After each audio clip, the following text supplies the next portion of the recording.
Muy buenas tardes, hermanos. Vamos a estudiar la palabra de nuestro Dios, pero para ello vamos a pedir la bendición y la dirección del Espíritu Santo, orando a nuestro Dios. Padre, gracias te damos porque tú nos permites abrir tu palabra, deleitarnos en ella, Señor, aprender de ella. Y, Señor, queremos rogarte que nos dirijas en el poder, en la virtud de tu Espíritu Santo, el cual habita, Señor, en medio de tu pueblo, en nuestros corazones. Gracias por darnos palabra en esta tarde, Señor, por permitirnos estar en esta semana en tu casa de oración. Ayúdanos a mirar, Señor, a tu palabra y aprender, entender lo que tú quieres, Señor, que nosotros como iglesia vivamos, practicamos como creyentes. Señor, te rogamos que nada nos perturbe, que nada nos distraiga. Si alguno viniere cansado, fatigado por las labores de este día, Señor, dale fuerzas para que su cuerpo, Señor, pueda estar también atento a tu palabra. Gracias por bendecirnos a través de Cristo Jesús. Amén.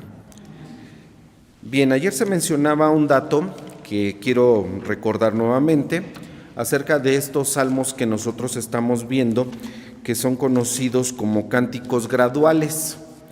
Se nos dijo ayer que, bueno, estos himnos, porque son himnos, son canciones, melodías, los salmos son canciones, son alabanzas, que estas canciones se interpretaban, se ocupaban específicamente ¿en qué momento?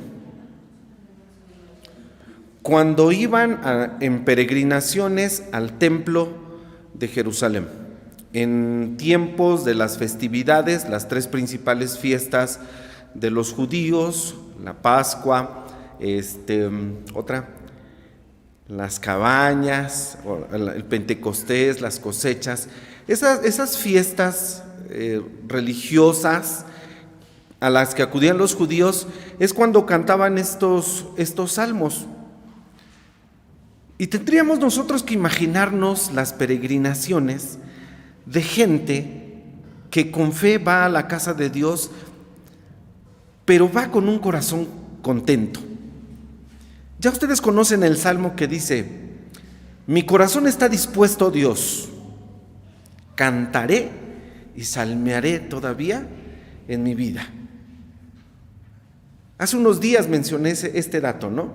Para alabar a Dios, para cantarle a Dios, se necesita tener un corazón dispuesto. Pues el pueblo de Israel tenía ese corazón dispuesto cuando iba a cantar, cuando iba al templo, cuando acudían en estas festividades, iban contentos, iban alabando a Dios y utilizaban estos salmos, estos cánticos graduales, que musicalmente se dice que precisamente iban subiendo de intensidad.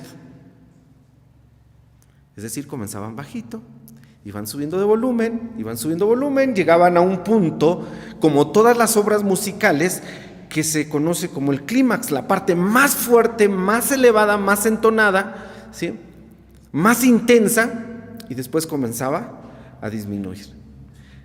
¿Cuántos son estos salmos? Creo que ayer no se nos dio el dato. Bueno, por lo menos hoy se va a llevar este dato nuevo. Son 15 salmos de estos cánticos graduales. 15, ¿sí? Y de estos 15, 4 los escribió el rey David. De hecho, el salmo que hoy nos ocupa, el Salmo 133, dice cántico gradual, ¿de quién? De David. Ok, bueno, ahí está otro dato, ¿sí? No todos los escribió David. Son cánticos graduales. ¿Cuántos son? 15. Y de estos escribió David, ¿cuántos? 4. Muy bien. Ahí está ya esta información. El Salmo 133, bueno, cada salmo tenía una etapa para su interpretación, ¿sí? Por ejemplo, ayer vimos el Salmo 122. ¿En qué momento lo ocupaban? Yo me alegré con los que me decían: a la casa de Jehová iremos, nuestros pies estuvieron en tus puertas, oh Jerusalén. ¿En qué momento están utilizando? Porque tenía un momento específico cada uno de estos salmos, ¿sí? Desde el momento en el que salían de su casa, ¿sí?, con el equipaje, con lo que llevaban para en estas peregrinaciones rumbo al templo, había momentos en que se utilizaban estos cantos. Había momentos, ¿sí? Si nosotros echamos un ojito a estos salmos, terminando el Salmo 119, va a ser fácil recordar este dato. Terminando el Salmo 119, que es el más largo, extenso capítulo de toda la Biblia, inmediatamente comienzan los cánticos graduales, ¿sí? El Salmo 121, que nosotros también lo utilizamos como una oración para cuando salimos de casa, cuando decimos: alzaré mis ojos a los montes, de donde vendrá mi socorro viene de Jehová, que hizo los cielos y la tierra, etcétera, etcétera. Ese es el momento cuando ellos van a salir. Cuando van en el camino, van cantando el Salmo 122, del que se nos habló el día de ayer. Yo me alegré, me puse contento cuando me dijeron: no, llevamos a la casa de Dios. Y esa alegría característica de los creyentes, de los hijos de Dios, porque los cristianos somos contentos, somos alegres. Dice Pablo: gozaos en el Señor siempre. Otra vez os digo que os gocéis. Y esa alegría nosotros la reflejamos cuando cantamos. Era la alegría del pueblo judío. Miren, ellos eran muchísimo más expresivos, Ellos iban brincando, ellos iban saltando, ellos llevaban sus panderos, iban glorificando a Dios. Ellos sí lo hacían de esta manera. Expresaban su alegría cantando. Porque otros salmos que hablan de la casa de Dios dicen que es mejor estar un día en los atrios de la casa de Jehová que estar 1000 días fuera de ellos. Ellos tenían esa mentalidad cada que se dirigían allá. Es mejor un día en sus atrios. Aún la golondrina, el gorrión hayan nido donde pongan sus polluelos, allí en la casa de Jehová. Y ellos van contentos, pero esas masas de personas, esos grupos, van unidos. Allí ya va el Salmo 133. Van unidos, van contentos, van como un solo pueblo, con un solo sentir, con una sola mentalidad, con una sola fe, con un solo propósito, dirigiéndose a la casa de Dios. Y dicen que el Salmo 133, hubiese sido bueno abarcar todos los salmos graduales, pero el Salmo 133 que hoy nos toca, les voy a decir en qué momento se cantaba. Cuando llegaban. Obviamente, como los recorridos algunos eran largos, ¿sí?, no eran de una tarde, no eran de un día, ¿sí?, llegaban a las casas de los hebreos, de los judíos, de sus hermanos de raza, y ellos tenían que recibirlos, tenían que hospedarlos, ¿sí? Esto era parte de la cultura de ellos y una práctica como pueblo muy buena, ¿no? El Nuevo Testamento dice: no olvidéis la hospitalidad. ¿Por qué? Porque dice: algunos sin darse cuenta hospedaron ángeles. Y esa es la cultura de los hebreos, esa es la mentalidad del judío. Cuando venían esas peregrinaciones cantando, glorificando a Dios, ¿sí?, no como las peregrinaciones que hoy nosotros vemos pasar por aquí, por nuestro pueblo, que dicen que son peregrinaciones religiosas, pero se van drogando, van alcoholizándose, van cometiendo hasta ilícitos, ¿sí? No, dista mucho de ese tipo de peregrinaciones que nosotros vemos que pasan por aquí rumbo a esos lugares de adoración, de idolatría, ¿sí? Y vemos los grupos de personas y de verdad, en vez de que inspiren algo, lo único que inspiran son miedo, ¿no? Que Dios los bendiga, que Dios los ayude y que algún día puedan conocer el amor de Dios, que excede a todo conocimiento, que sepan de Cristo. Las peregrinaciones de los judíos eran peregrinaciones religiosas, gozosas, ¿sí? Y cuando llegaban a una casa a pedir hospedaje, Este es el salmo que cantaban. Llegaban a la casa, tocaban, decían: hermanos, vamos para Jerusalén, nos tomó la noche, ¿tienen un lugar donde recibirnos? Claro que sí, hermanos, pasen. Lo recibían como de la familia. Y entonces cantaban: mirad cuán bueno y cuán delicioso es cuando los hermanos estamos juntos. Bienvenido, shalom. Era el saludo de ellos, ¿no? Bueno, sigue siendo hasta el día de hoy el saludo de los judíos. Shalom es paz. Y la paz, cuando ellos saludan así, shalom, llegan, tocan la casa. Shalom, hermanos, para ellos shalom es el cúmulo de todas las bendiciones de Dios convertidas en paz. O sea, todas las bendiciones de Dios para tu vida en un shalom. Para ellos es eso. Y después del saludo, no lo cantaban los que recibían, sino los que llegaban. Y cantaban: mirad cuán bueno y cuán delicioso es cuando los hermanos estamos juntos en armonía. Y el salmo dice, lo primero que llama nuestra atención, es un salmo que usted ha leído infinidad de veces, pero dice: mirad cuán. Ese cuán dimensiona la armonía, la unidad del pueblo de Dios, ¿sí? Lo dimensiona. Cuán bueno, ¿sí? No solamente dice mirad que es bueno, sino miren cuán bueno es. Es la expresión que ellos tenían cuando eran recibidos en esos hogares.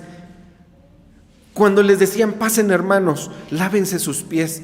Aquí está el agua para que laven sus pies. La mesa está puesta, pasen. Y entonces esa expresión, como cuando uno va a visitar un pueblo y uno dice: hombre, nos recibieron de mil maravillas. Esa impresión era la que ellos cantaban. Miren cuán bueno es cuando los hermanos estamos juntos en armonía.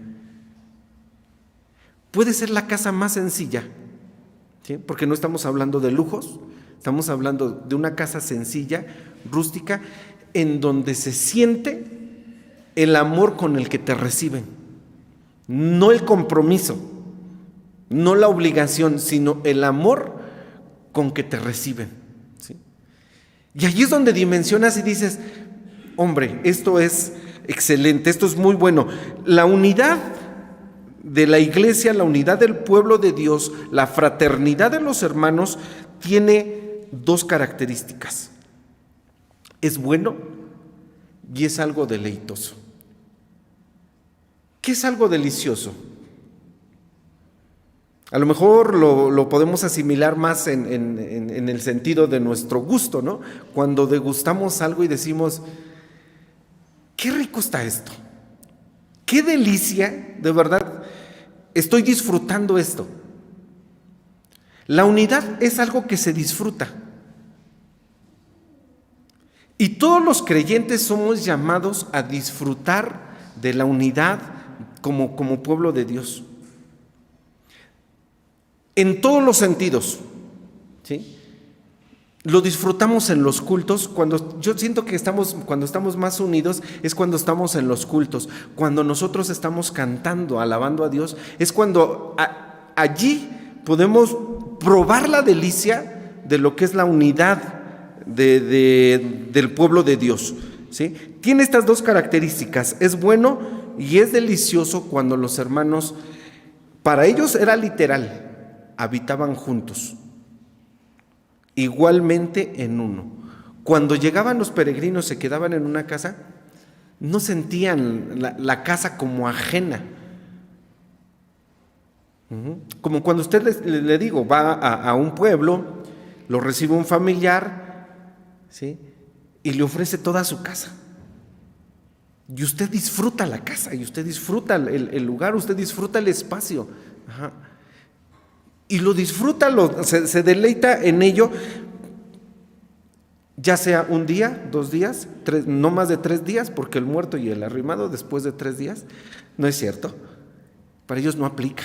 Puedes quedarte el tiempo que sea, ¿sí? Ese es un dicho popular. que nada tiene que ver con esto. Perdón por citarlo, pero eso dicen allá afuera. No, cuando los judíos se reúnen, cuando recibían a uno, no importaba. De verdad hasta le rogaban que no se fueran. No se vayan, quédense. Permanezcan otro día. Uno más, quédense. ¿Sí? Esa era la cultura de ellos. Tiene dos comparaciones, ya dije dos características, tiene dos comparaciones. Para poder entender cuán delicioso es y cuán bueno es cuando los hermanos estamos juntos en armonía, se toman dos imágenes, se ponen dos ejemplos, se hacen dos comparaciones para poder entender ese cuán bueno y delicioso es cuando los hermanos estamos juntos. La primera comparación es, el versículo 2 dice, es como el buen óleo sobre la cabeza, el cual desciende sobre la barba de Aarón, y que baja hasta el borde de sus vestiduras. Esa es la primera figura, ¿sí? La primera comparación. ¿Qué tan bueno es? Mira, si entendemos nosotros que la unción sacerdotal de la que se está hablando aquí era única, era exclusiva, ¿sí?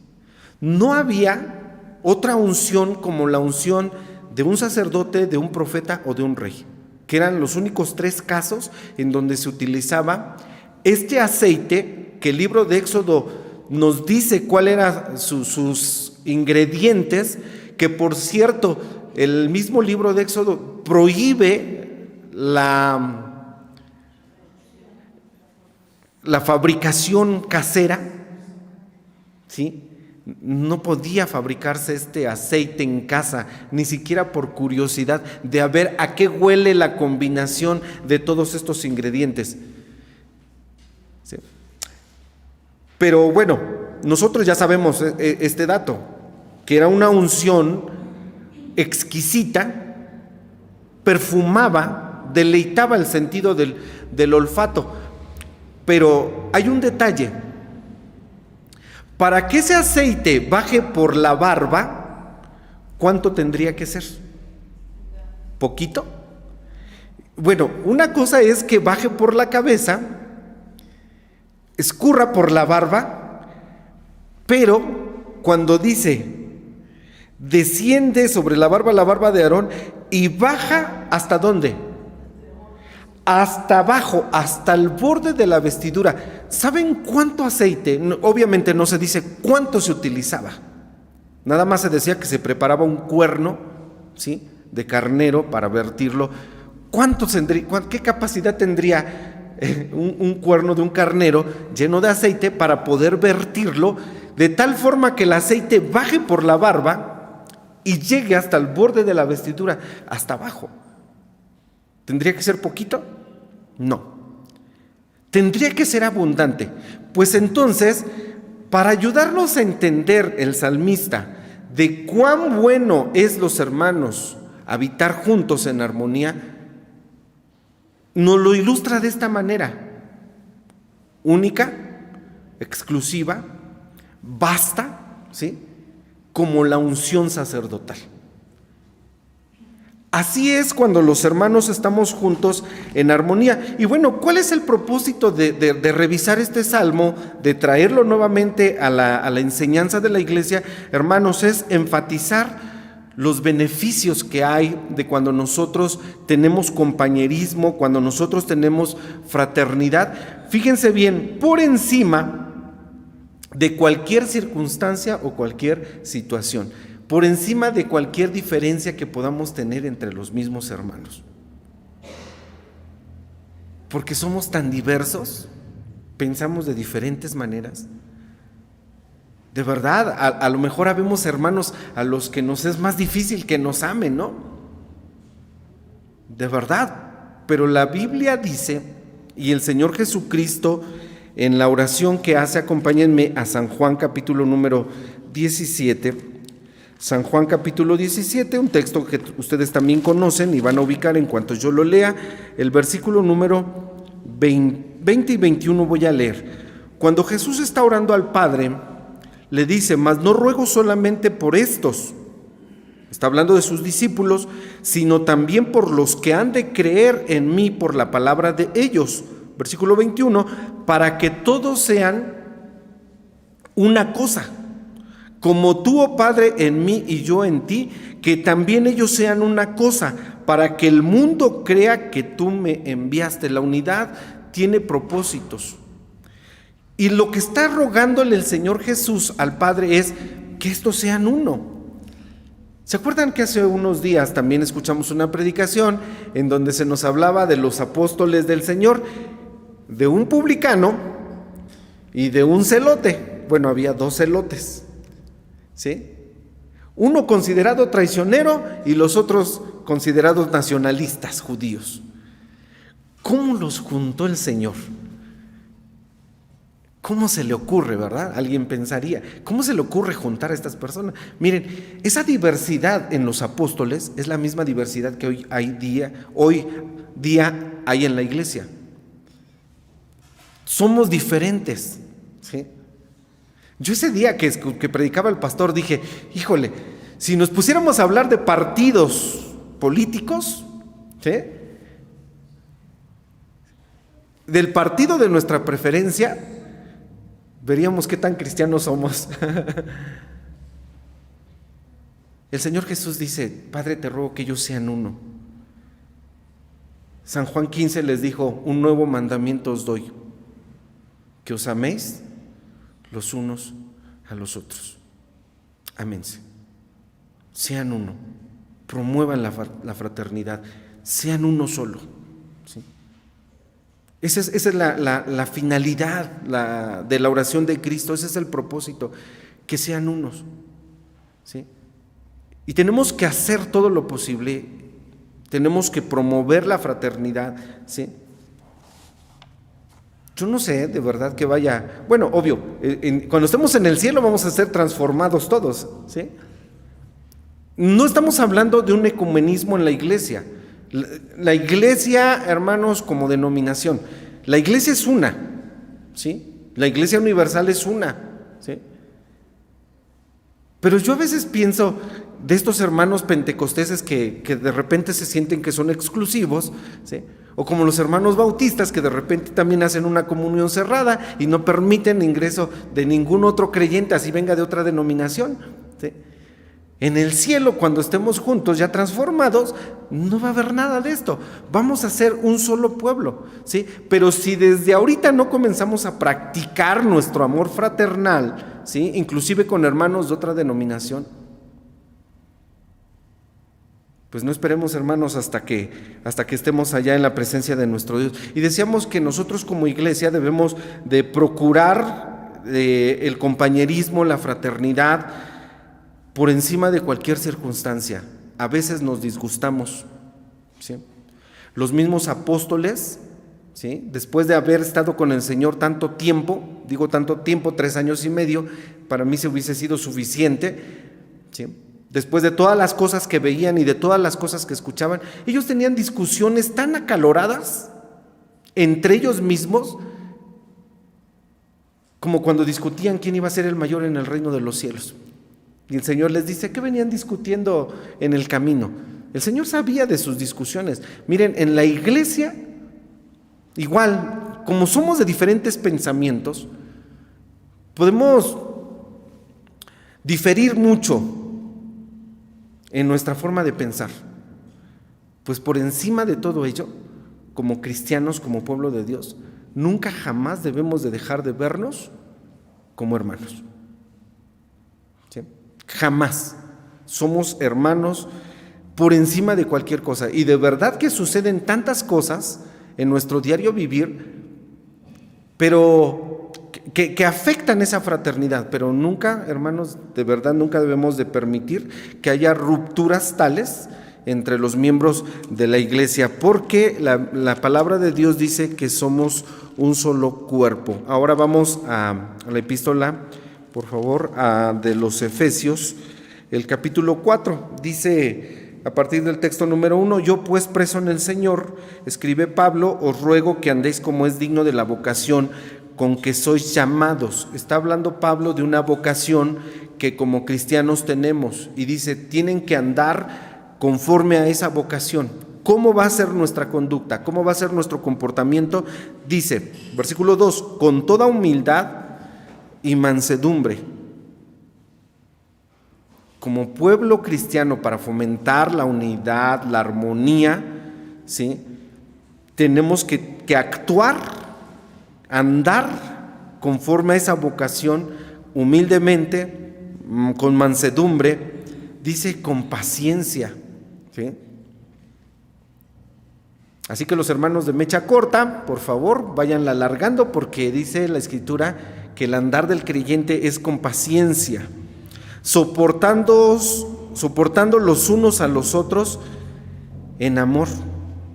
Y de verdad que esto, hermanos, cuando buscamos la fraternidad, la unidad en la iglesia, tenemos que practicarlo. Tenemos que ser humildes, mansos, tenemos que tener paciencia. Es más, tenemos que soportarnos a veces entre nosotros, ¿sí? Y hay dos sentidos del soportar. Soportarnos, en este caso sí es tenernos paciencia. En otros textos, soportar es como cuando el arbolito de durazno, hermano Cruz, está cayendo de tanto fruto y nosotros tenemos que ponerle un soporte.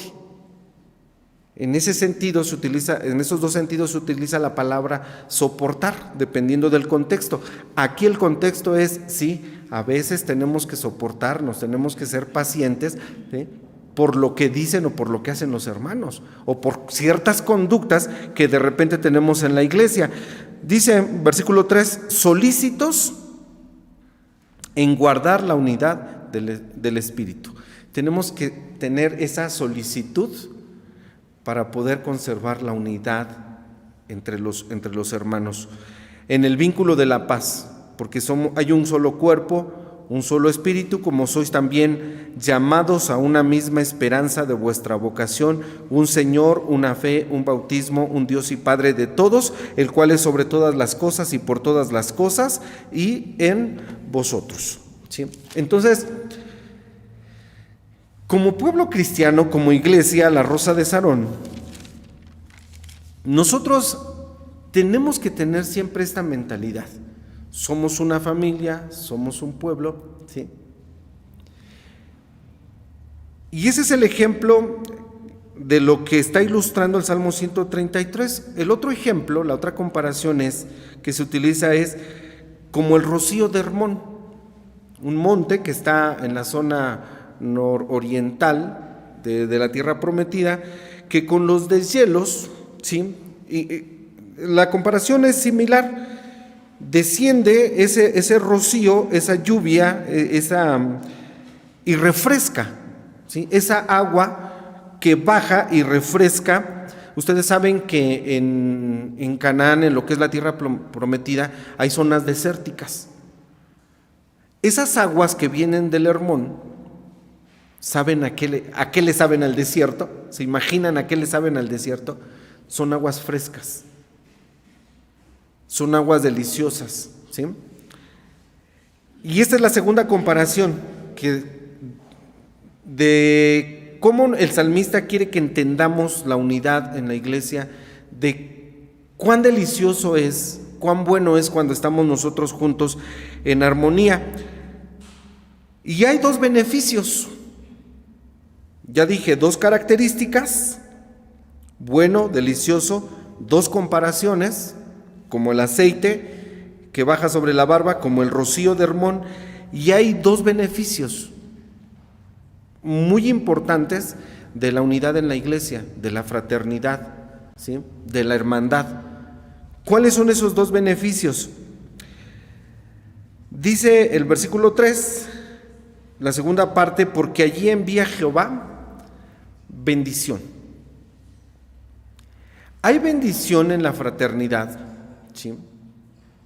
Cuando nosotros, como dice Pablo a los Romanos 12, versículo 15, porque vean a qué nivel lleva la unidad, la fraternidad, la hermandad en la iglesia.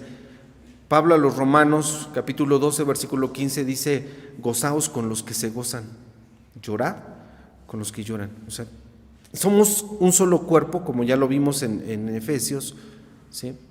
Somos un solo cuerpo que deberíamos de llevar la fraternidad a ese punto, gozarnos con los que se gozan. Cuando algo le duele al hermano, cuando una pena esté cruzando a nuestro hermano, deberíamos de nosotros de dolernos con él y de llorar con él, no egoístamente como muchas veces actuamos y decimos, pues es su problema, ¿no? La verdad es que distamos todavía mucho de llevar la fraternidad a esos niveles, pero de llevarla y de lograrla, porque ese es el propósito por el cual estamos viendo estos temas y este salmo en particular, de cómo debemos de fomentar nosotros la fraternidad y nuestra hermandad, llevarla hasta esos niveles, para poder alcanzar los dos beneficios que se mencionan aquí. El primero, porque Dios envía bendición. Y sí, el Señor nos bendice, pero cuando practicamos la fraternidad, hermanos, hay una bendición muy especial. Y dice el segundo beneficio, Jehová envía bendición y vida eterna. O sea, está separado la bendición y la vida eterna. ¿Cómo podríamos entender nosotros que Jehová envía vida eterna? Salvación, sí. Lo que la gente veía en la iglesia primitiva. ¿Ustedes se acuerdan de los primeros capítulos del libro de Hechos de la iglesia primitiva, donde dice que los hermanos estaban juntos, convivían juntos?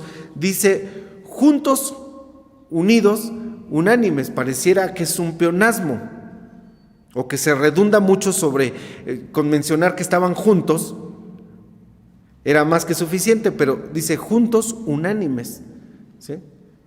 Noten ese detalle cuando leemos nosotros ahí en el libro de los Hechos. La iglesia dice que comían juntos, vivían, habitaban juntos, pasaban tiempo juntos, y la gente que los veía le daban ganas de integrarse a ese grupo. ¿Cómo se integraban? Invitándolos a los cultos, escuchando la palabra de Dios, la gente se convertía. Y entonces cuando los hermanos estaban juntos, alabando a Dios, adorando a Dios, se traduce de esa manera en la vida eterna. ¿Cómo envía Jehová vida eterna? Con nuevas conversiones. La gente nos ve. Acuérdense que hay una tan grande nube de testigos que nos observa, que nos rodea, ¿sí? Y si ven lo contrario a la unidad, no van a querer acercarse. Cuando nosotros les digamos, oye, te invito a una actividad en mi iglesia, y vean la fraternidad, vean el amor, el trato con el que nosotros nos llevamos, la gente se interesa. Y ahí es cuando el Señor envía la vida eterna, porque se convierten nuevas personas, ¿sí? Así que al principio de este año es una de nuestras metas promover la fraternidad, que en las actividades que la iglesia La Rosa de Sarón tenga, la gente de fuera vea ese amor fraternal, ¿sí?, con el que nosotros nos tratamos. Desde que una persona llegue, nosotros le podemos sonreír, decirle bienvenido, me dio gusto que hayas venido, te invito a la casa de Dios, cuando gustes, adelante, ¿sí? Desde la primera impresión es la que cuenta. Cada que llegue una persona, aunque usted no lo conozca, sonríale, buenas tardes, buenos días, qué bueno que vino a la casa de Dios, con gusto le recibo. Y en las actividades que nosotros llevemos a cabo, allí, hermanos, de verdad tenemos que ser atentos con las personas que nos visiten, que se lleven esa impresión, porque entonces vamos a ver los dos beneficios de la unidad del pueblo de Dios, que son la bendición que Dios envía y la vida eterna. Quiera el Señor, hermanos, bendecirnos, ayudarnos, fomentar toda esta fraternidad, este compañerismo cristiano, por encima de nuestras diferencias, de nuestras formas de pensar, incluso de nuestras conductas, ¿no? Y pues que el Señor nos guarde. Esa es nuestra meta, buscar esa unidad, ese compañerismo, que Dios nos ayude, para gloria de nuestro Dios. Amén.